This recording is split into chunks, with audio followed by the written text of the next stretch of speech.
이제 두 번째 외신 기사 바로 보겠습니다. 블룸버그의 보도고요. 현대차에 관한 이야기입니다. 현대차 그룹이 2026년 양산형 로봇인 모베드를 출시한다고 하는데 단순한 컨셉 수준이 아니라 실제로 판매가 가능한 양산형 로봇이라는 점에서 의미가 크다는 평가가 많습니다. 내년부터 사륜 로봇을 출시한다고요? 예.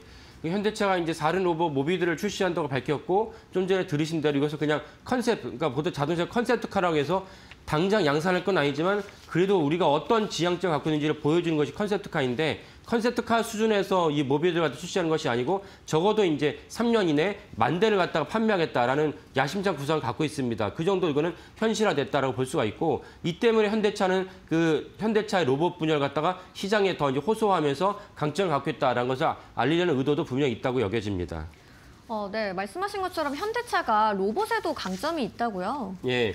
현대차 생산 현장에 가보면은 네. 우리가 보던 사진에서는 사람들이 직접 뭐 볼트를 조이고 하는 것을 조립을 하는 걸 볼 수 있지만 많은 부분에 있어서는 이미 현대차가 다른 어떤 제조업보다도 로봇을 생산 현장에다가 배치를 해서 그에 따른 어떤 수익과 그 이익을 갖다 거두고 있습니다. 그래서 현대차는 사실 우리나라 굴지 어느 기업보다도 로봇에 강점이 있다라고 볼 수가 있고 또 다른 중요한 점은 많은 분들이 아시겠지만 현대차가 이제 몇 년 전에 보스턴 다이나믹스라고 해서 사실은 로봇 분야에서 선도적 기업인 보스턴 다이나믹스를 적격 인수했습니다. 적격 인수했다는 건 아까 말씀드린 제조 현장에서 이미 로봇을 배치했으니까 이미 로봇의 중요성을 알고 있는 현대차 입장에서는 보스턴 다이나믹스 인수해서 시너지 효과를 누리겠다라는 맥락으로 인수했는데 보스턴 다이나믹스 몸값이 몇 배가 오른 상황입니다. 그러니까 그만큼 로봇 분야가 중요하고 많은 분들이 아시지만 이틀 전에 트럼프 대통령이 로봇에 대해서 전략산업 키우겠다 얘기하면서 우리나라 증시에도 로봇 관련 업종들이 많이 올라갔죠. 이런 만큼 사실은 AI 다음에 차세대의 또 하나의 먹거리로 신수정 사업으로 로봇이 중요하다는 것을 현대차도 알고 있고 그래서 많이 투자를 한 결과 이번에 모비드를 출시하게 됐다라고 이해하시면 되겠습니다.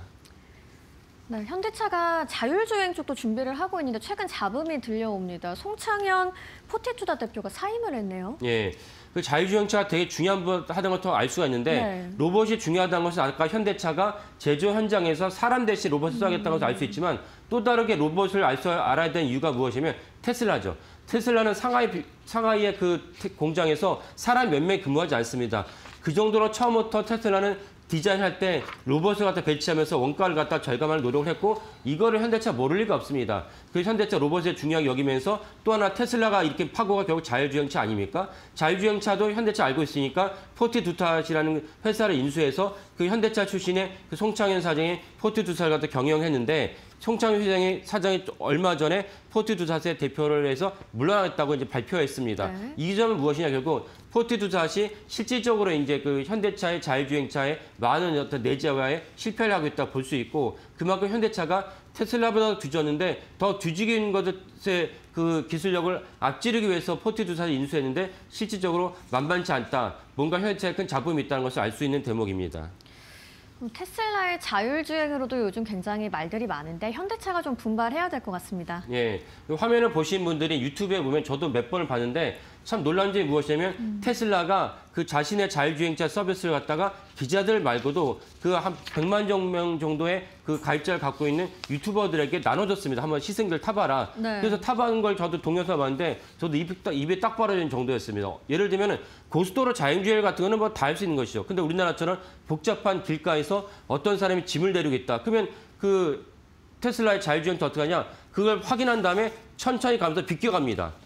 전혀 운전자가 일체 핸들에 손 안 대지 않는데도 네. 그런 식으로 이렇게 자율주행이 가능할 정도로 그 테슬라 자율주행차가 수준이 올라갔다. 현대차가 여기에 만약에 그 기술력을 도달하지 않으면 사실은 현대차가 테슬라의 종속기업, 용역기업이 되는 것이 아니냐라는 어떤 전망까지 나오고 있습니다. 심지어 그런 어떤 자율주행차가 테슬라 자율주행차 이제는 뭐 8만 달러, 7만 달러지만 만약에 테슬라가 의도적으로 해당 가격을 5만 달러, 4만 달러 낮춘다면 사실 현대차가 받을 충격은 상당히 심각하다라고 여겨집니다. 네, 영상을 보니까 굉장히 놀라운데 그럼 현대차 그룹의 주가 흐름은 요즘 어떤가요? 예, 주가 흐름이 이제 그 미국과 한국의 이제 그 팩트시트가 나오면서 현대차 한숨을 돌면서 주가가 많이 올랐습니다. 그러니까 요 몇 주만 보지 마시고 5년 정도의 주가를 보시면 현대차가 상당히 심각한 상황이라는 걸 알 수 있습니다. 기업은 상장사는 모든 것은 주가가 다 이제 마련을 하는 것인데 현대차가 최근에 올랐지만 5년 전의 주가를 보면 현대차는 정확하게 25만 원, 30만 원을 갖다가 박스권 왔다 갔다 하고 있습니다. 근데 놀라운 점은 무엇이냐? 현대차 매출은 계속 증가했다는 것입니다. 매출과 주가는 이제 정비례 관계인데 현대차의 매출은 그 3년 전에는 그 142조 원, 162조 원, 175조 원, 올해는 188조 원을 전망하고 있습니다. 그러면 이 정도로 매출이 계속 올라간다면 현대차의 그 주가도 30만 원대에서 머무르지 말고 30만 원, 35만 원, 40만 원 올라갔었는데 불구하고 30만 원을 돌파하지 못하는 이유는 무엇이냐? 결국 시장에서는 현대차 미래, 주가는 3년치를 끌어와서 이제 반영한 것이 5년의 주가이기 때문에 현대차가 3년 뒤에 그 시장 전망이 밝지 않다.